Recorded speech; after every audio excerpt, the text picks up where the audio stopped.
নমস্কার সবাইকে। একটা নতুন ভিডিওতে আপনাদের সবাইকে স্বাগত জানাই। সদ্য পশ্চিমবঙ্গে চিফ মিনিস্টার এবং তার কাউন্সিল অফ মিনিস্টার নিযুক্ত হয়েছে। তো আজকের এই ভিডিওতে সেই চিফ মিনিস্টার এবং কাউন্সিল অফ মিনিস্টার, তার সাথে সাথে গভর্নরের কিছু রিলেশান এবং তাদের ফাংশান, পাওয়ার, ওথ, ইমপিচমেন্ট, এই সমস্ত জিনিসগুলো নিয়ে একটু আলোচনা করব। তো আজকের ভিডিওটা কিন্তু কোনো ধরনের চাকরির ইনফরমেশান রিলেটেড নয়, কিন্তু যারা চাকরির পরীক্ষার প্রিপারেশান করছেন তাদের জন্য কিন্তু এটা একটা খুবই গুরুত্বপূর্ণ টপিক। এর সম্পর্কিত আর্টিকেল বা এদের ফাংশানগুলো সম্পর্কে সবারই জানা উচিত। তো সবাইকে রিকোয়েস্ট করব, যারা নতুন ভিডিও দেখছেন অবশ্যই আমার চ্যানেলটিকে সাবস্ক্রাইব করবেন। এই ধরনের চাকরি সংক্রান্ত যারা প্রিপারেশান নিচ্ছেন বা যারা অলরেডি ইন সার্ভিস রয়েছেন, তাদের বিভিন্ন ধরনের আপডেট যেগুলো প্রকাশ করা হয় অথেন্টিকেট, সেগুলো এই চ্যানেলের মাধ্যমে আপনাদের সঙ্গে শেয়ার করি। তো শুরু করা যাক আজকের ভিডিওটা। প্রথমে আসি চিফ মিনিস্টার। তো চিফ মিনিস্টার যখন আমরা পড়ি, ফার্স্ট অফ অল যে আর্টিকেলটা আমাদের কথায় আসে সেটা হচ্ছে আর্টিকেল 163। আর্টিকেল 163 বলেছে, there shall be a council of minister with the chief minister as the head to aid and advise the governor. অর্থাৎ প্রত্যেকটা রাজ্যে কাউন্সিল অফ মিনিস্টার থাকবে এবং যাদের হেড হবে একজন চিফ মিনিস্টার। তারা কী জন্য থাকবে? তারা ওই রাজ্যের যে গভর্নর রয়েছে, রাজ্যপাল রয়েছে, তাকে অ্যাডভাইস এবং সাহায্য করার জন্য থাকবে। এটা হচ্ছে আর্টিকেল 163-তে এটা প্রথম আমাদের মেনশান করা রয়েছে। এরপর আমি চিফ মিনিস্টারের আর গভর্নরের মধ্যে বেসিক ডিফারেন্সটা কি আশা করি অনেকেই জানেন, তো তবু বলে রাখি যে গভর্নর হচ্ছে নমিনাল এক্সিকিউটিভ অথরিটি, কিন্তু চিফ মিনিস্টার হচ্ছে রিয়েল এক্সিকিউটিভ অথরিটি। অর্থাৎ হেডে থাকে একটা রাজ্যের, যদি হেড বলা হয় সেটা কিন্তু গভর্নর, রাজ্যপাল, কিন্তু রিয়েল যে হেড আমাদের এক্সিকিউটিভ হেড যে হয় সে হচ্ছে আমাদের মুখ্যমন্ত্রী। এবার আমি যদি সেন্ট্রালের সঙ্গে যদি একটু কম্পেয়ার করা হয়, তাহলে রাজ্যপাল বা গভর্নরের যে পজিশান সেটা হচ্ছে রাষ্ট্রপতির পজিশান, ঠিক আছে। আর চিফ মিনিস্টারের যে পজিশানটা আছে সেটা হচ্ছে analogous to the position of the prime minister in the central, ঠিক আছে। তো এটাই হচ্ছে বেসিক আমাদের জিনিসটা, অর্থাৎ চিফ মিনিস্টারের ব্যাপারে। এবার আর্টিকেল 163 সম্বন্ধে তো আমরা জানলাম। এবার আমরা আর্টিকেল 164 সম্বন্ধে একটু জেনে নেব। এই দেখুন, এখানে আর্টিকেল 164 আমাদের দেওয়া রয়েছে। আর্টিকেল 164 বলেছে, the chief minister shall be appointed by the governor. অর্থাৎ আর্টিকেল 164-তে চিফ মিনিস্টারের অ্যাপয়েন্টমেন্ট সম্বন্ধে দেওয়া রয়েছে, অর্থাৎ চিফ মিনিস্টার গভর্নর দ্বারা অ্যাপয়েন্টেড হবে। কিন্তু এখানে কতগুলো শর্ত চলে আসছে যে গভর্নর দ্বারা যদি কোনো রাজ্যের চিফ মিনিস্টার নিযুক্ত করা হবে, তাহলে কি গভর্নর যে কোনো মানুষকে চিফ মিনিস্টার হিসেবে নিযুক্ত করতে পারবে? উত্তর হচ্ছে না। এখানে কিন্তু ইলেকশান, আপনারা যারা জানেন তারা তো অবশ্যই এগুলো জানেন, আর যারা জানেন না তাদের জন্য এগুলো বলছি।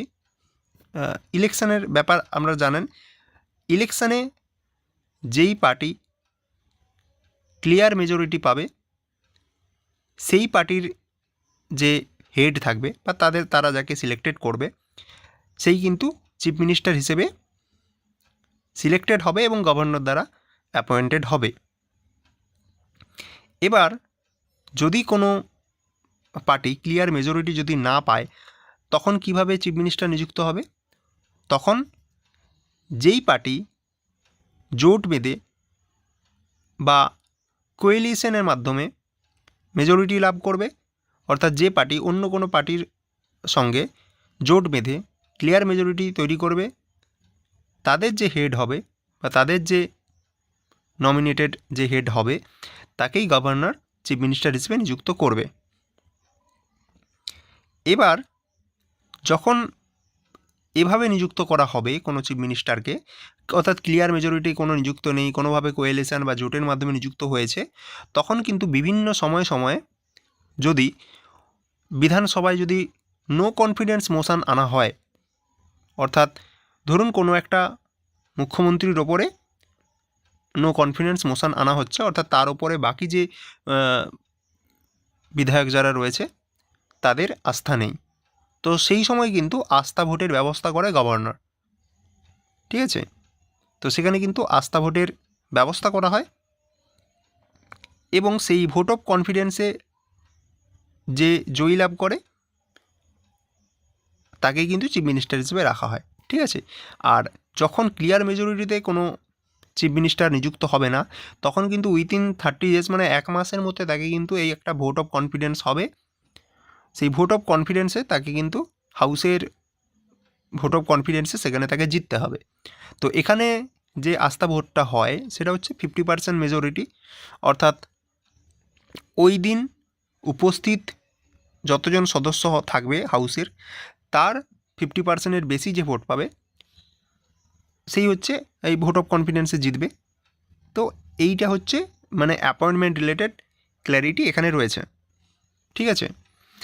এইবার কোনো একটা মন্ত্রিসভা, অর্থাৎ যার হেড হচ্ছে মুখ্যমন্ত্রী, তাহলে সেই মন্ত্রিসভাটা কিভাবে কোলাপস করবে বা ডিসলভ কিভাবে হবে, যদি কোনো কারণে মুখ্যমন্ত্রী যদি ডেথ হয়ে যায় বা মুখ্যমন্ত্রী যদি রিজাইন করে দেয়, তাহলে তার সমস্ত যে মন্ত্রিসভাটা থাকবে সেটা অটোমেটিক্যালি কিন্তু ডিসলভ হয়ে যাবে।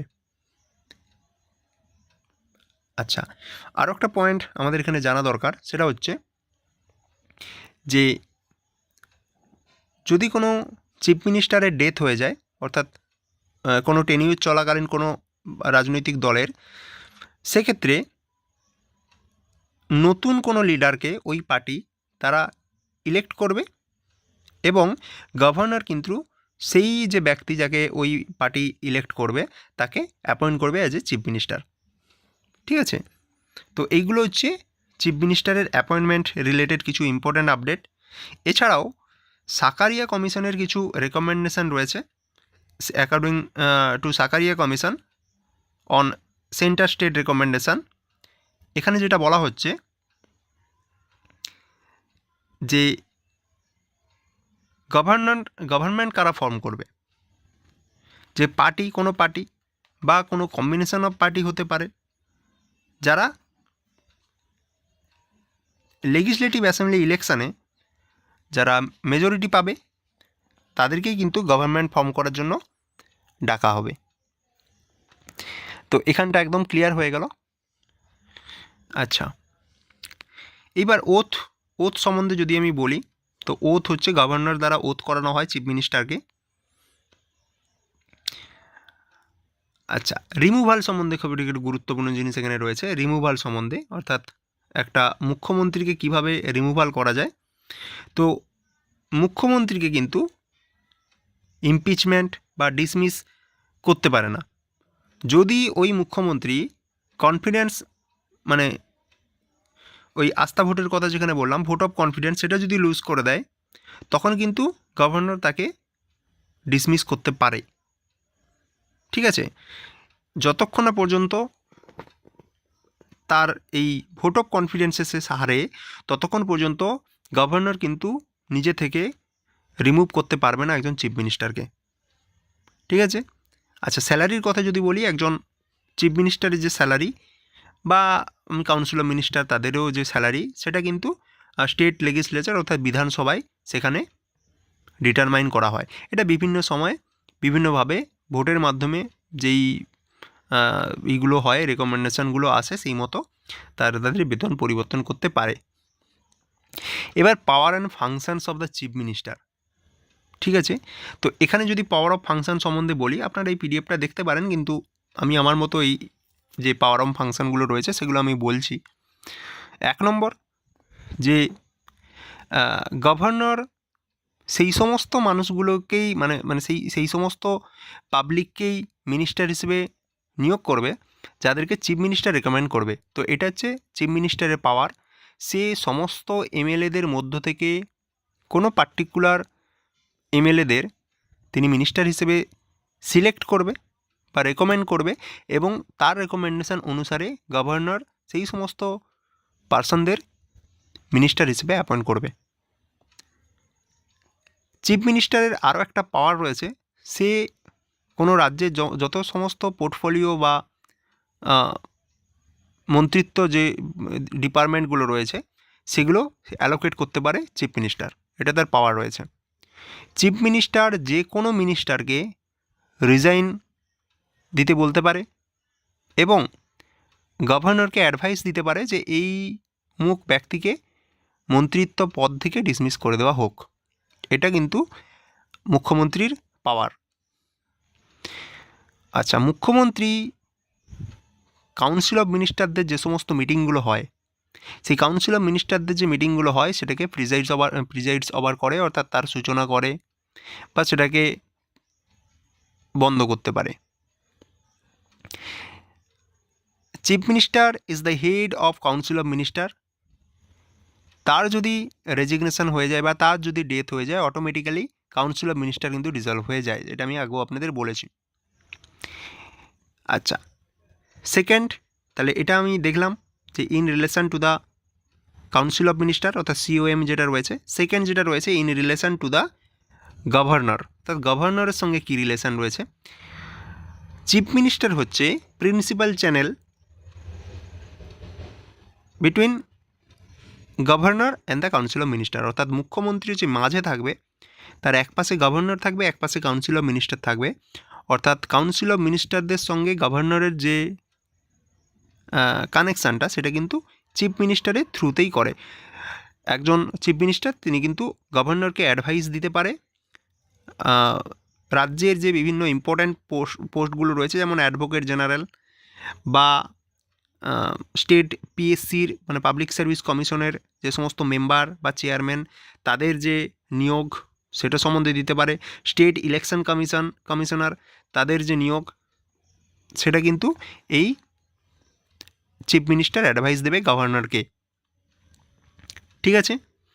আর লাস্ট একদম যেটা রয়েছে সেটা হচ্ছে in relation to state legislature, advise the governor for summoning and proroging of the sessions, অর্থাৎ বিধানসভার যে সমস্ত অধিবেশনগুলো হয় সেই অধিবেশনগুলোর সামনিং কখন হবে বা প্রোরোগেশন কখন হবে, সেই সমস্ত জিনিসগুলোর অ্যাডভাইস দেবে গভর্নরকে। ঠিক আছে, অর্থাৎ গভর্নর প্রোরোগ করতে পারে বা সামন করতে পারে, তার অ্যাডভাইসটা কিন্তু চিফ মিনিস্টার দেবে।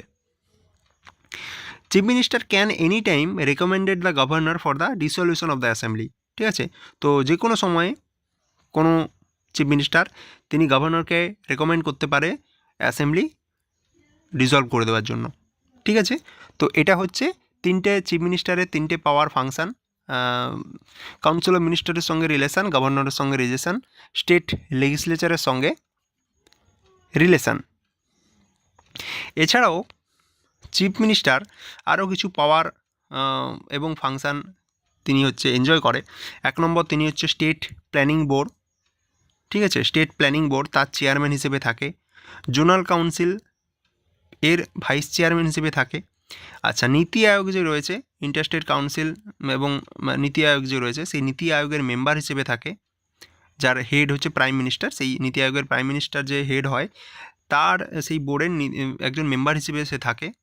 ঠিক আছে, এইগুলো হচ্ছে এই এক্সট্রা পাওয়ার বা ফাংশানগুলো সে এনজয় করে একজন CM। গভর্নরের সঙ্গে রিলেশান আমি আগেই বলে দিয়েছি। আর্টিকেল 163-তে চিফ মিনিস্টারের অ্যাপয়েন্টমেন্ট সম্বন্ধে দেওয়া রয়েছে। আর্টিকেল 164-তে আর্টিকেল 163-তে আমাদের চিফ মিনিস্টারের কথা বলা রয়েছে। একটা যে কোনো রাজ্যে কাউন্সিল অফ মিনিস্টার থাকবে, তার হেড হচ্ছে আমাদের চিফ মিনিস্টার, যে কিনা গভর্নরকে অ্যাসিস্ট করবে বা তাকে অ্যাডভাইস দেবে। আর 164-তে অ্যাপয়েন্টমেন্ট সম্বন্ধে দেওয়া আছে চিফ মিনিস্টারের কীভাবে অ্যাপয়েন্টমেন্ট করবে, সেটা আমি বলেছি যে ইলেকশন হবে, মেজরিটি যে পার্টি পাবে সেই পার্টির যে নমিনেটেড ক্যান্ডিডেট বা ইলেক্টেড ক্যান্ডিডেট যিনি আছেন তাকে কিন্তু CM হিসেবে নিয়োগ করবে। যে কোনো মানুষকে CM হিসেবে নিয়োগ করতে পারে না, সেটা সম্বন্ধে দেওয়া রয়েছে। আর এখানে আরও একটা জিনিস 164-তে বলা রয়েছে, যেটা আমরা কাউন্সিল অফ মিনিস্টার যখন পড়ব সেই কাউন্সিল অফ মিনিস্টারের ক্ষেত্রে এখানে থাকবে। ঠিক আছে, তো এখানে এই যে 164-তে কিছু রয়েছে, এই যে স্টেট কাউন্সিল অফ মিনিস্টার, এখানে আমি বলছি 164-তে আমাদের জিনিসগুলো যেটা বলা রয়েছে যে chief minister shall be appointed by the governor and the other minister shall be appointed by the governor on the advice of the chief minister. অর্থাৎ চিফ মিনিস্টারকে গভর্নর নিয়োগ করবে এবং বাকি যে সমস্ত মিনিস্টার থাকবে তাদেরকে গভর্নর নিয়োগ করবে, কিন্তু advice of the chief minister.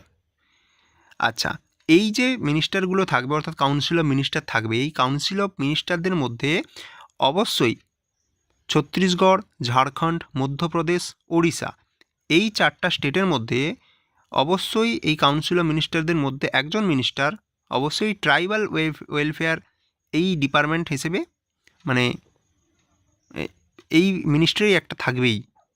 ঠিক আছে, 2006-এর আগে পর্যন্ত বিহার এই লিস্টের মধ্যে ছিল, যেখানে একটা ট্রাইবাল ওয়েলফেয়ার মিনিস্টারকে চার্জে রাখা হতো, কিন্তু 2006-এর মানে 94th যে অ্যামেন্ডমেন্ট, সেখানে বিহারকে এক্সক্লুড করে দেওয়া হয়েছে লিস্ট থেকে, কারণ সেখানে কোনো শিডিউল কাস্ট বা ব্যাকওয়ার্ড ক্লাসের কোনো আর নেই, তো সেজন্য কিন্তু এদেরকে বাদ দেওয়া হয়েছে। কিন্তু ছত্তিশগড়, ঝাড়খণ্ড, মধ্যপ্রদেশ, ওড়িশা এদের মধ্যে there shall be a minister in charge of tribal welfare, এটা থাকবেই।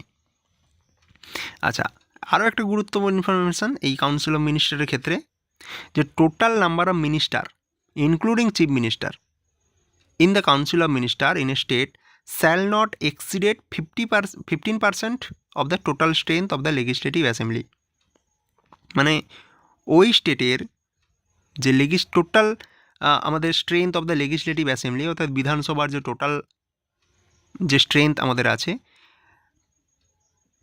তার 50% অর্থাৎ 15% তার বেশি যেন না আমাদের এই মিনিস্টার হয়ে যায়। ঠিক আছে, অর্থাৎ চিফ মিনিস্টারকে নিয়ে আর কি টোটাল নাম্বার অফ মিনিস্টার যেটা থাকবে সেটা হচ্ছে ওই রাজ্যের বিধানসভায় যত স্ট্রেংথ আছে তার 15%-এর বেশি কিন্তু মিনিস্টার থাকা চলবে না। কিন্তু shall not be less than 12, কিন্তু আবার 12টার থেকে কম হলেও হবে না, অর্থাৎ 12 থেকে বেশি হবে, কিন্তু ওই রাজ্যের বিধানসভা টোটাল স্ট্রেংথের 15%-এর বেশি কিন্তু থাকা চলবে না। ঠিক আছে, তো এটা বলা রয়েছে। আচ্ছা, আর কি দেওয়া রয়েছে? The minister shall hold office during the pleasure of the governor. ঠিক আছে, এটা আমাদের এখানে বলা রয়েছে। তারপরে দেখুন, a minister who is not a member of the state legislature for any period of 6 consecutive months shall cease to be a minister. অর্থাৎ একজন মিনিস্টার যিনি কিনা যে কোনো কনজিকিউটিভ যদি 6 মাস তিনি যদি বিধানসভার মেম্বার না থাকে, তাহলে কিন্তু তাকে তার মিনিস্টার পদ থেকে সিজ করে দেওয়া হয়, মানে তাকে বাদ দিয়ে দেওয়া হয়।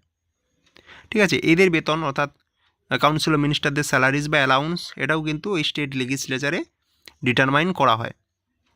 আর আমি একটু আগেই বললাম যে এই টোটাল নাম্বার অফ মিনিস্টারটা ইনক্লুডিং সিএম এটা কিন্তু shall not exceeded 15% of the total strength of the legislative assembly but not less than 12, এটা থাকবে। এটা হচ্ছে 91st কনস্টিটিউশন অ্যামেন্ডমেন্ট, যেটা কিনা হয়েছিল এটা হচ্ছে 2003 সালে হয়েছিল। ঠিক আছে, 2003 সালে এটা আমাদের হয়েছিল। আচ্ছা, আর 6 মান্থের ব্যাপারটা তো আপনাদের বললাম। এবার আর্টিকেল 167 একটা রয়েছে। আর্টিকেল 167 যেটা বলা রয়েছে সেটা হচ্ছে to communicate two the governor of the state all decisions of the council of minister relating to the administrations of the affairs of the state and proposal for legislation। আর কি বলা হয়েছে? to furnish such information relating to the administration of the affairs of the state and proposal for legislation that the governor may call for। এইটা হচ্ছে chief মিনিস্টারের ডিউটির মধ্যে পড়ে, এটা 167তে এই দুটো এখানে বলা থাকছে। এদের ওথের ব্যাপারে তো বললাম, গভর্নর দ্বারা ওথ করে দেওয়া হয় শপথ, স্যালারি লেজিসলেশনে ডিটারমাইন করা হয়, অ্যাপয়েন্টমেন্ট করা হয় গভর্নর দ্বারা, recommendation of the chief minister. আর আরও একটা জিনিস এখানে আমাদের জানতে হয়, সেটা হচ্ছে ক্যাবিনেট সম্বন্ধে। ক্যাবিনেট হচ্ছে একটা স্মলার বডি, যেটাকে বলা হয় একটা কাউন্সিল অফ মিনিস্টারদের নিউক্লিয়াস, যেখানে খুব কম সংখ্যক একজন মিনিস্টার নিয়ে কিন্তু ক্যাবিনেট তৈরি করা হয়, যারা কিনা পুরো মানে ডিসিশন মেকিং একটা বডি, যারা সব ধরনের পলিসি ফর্মুলেট করে বা সুপ্রিম এক্সিকিউটিভ অথরিটি ঠিক আছে, এরাই গভর্নরকে যে অ্যাডভাইস দেওয়ার কাজটা এই ক্যাবিনেট তারাই করে।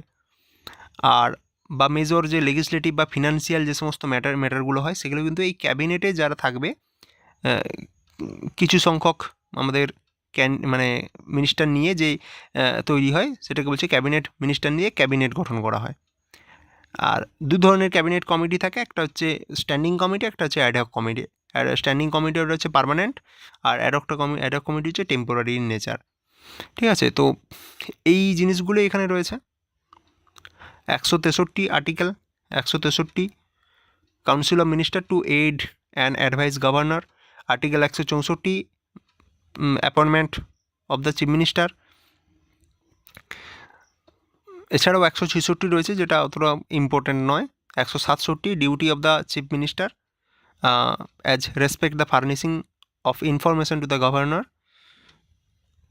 আর 177 যেটা আর্টিকেল 177 যেটা রয়েছে সেটা হচ্ছে every minister shall have the right to speak and take part in the proceedings of the assembly and any of its committee but not entitled to vote. ঠিক আছে, অর্থাৎ রাইট অফ মিনিস্টার সম্বন্ধে বলা হয়েছে, হাউসে মিনিস্টারদের রাইট সম্বন্ধে বলা হয়েছে। তাদের রাইট রয়েছে কথা বলার বা প্রসিডিংয়ে অংশগ্রহণ করতে পারে, but not entitle to vote, কিন্তু ভোট দেওয়ার জন্য তারা কিন্তু এন্টাইটেলড নয়। তো এটাই চিফ মিনিস্টার এবং কাউন্সিল অফ মিনিস্টার সম্বন্ধে এখানে আপনাদের ইনফরমেশান। আশা করি অনেকটাই আপনারা হেল্পফুল এখান থেকে হবেন। Thank you.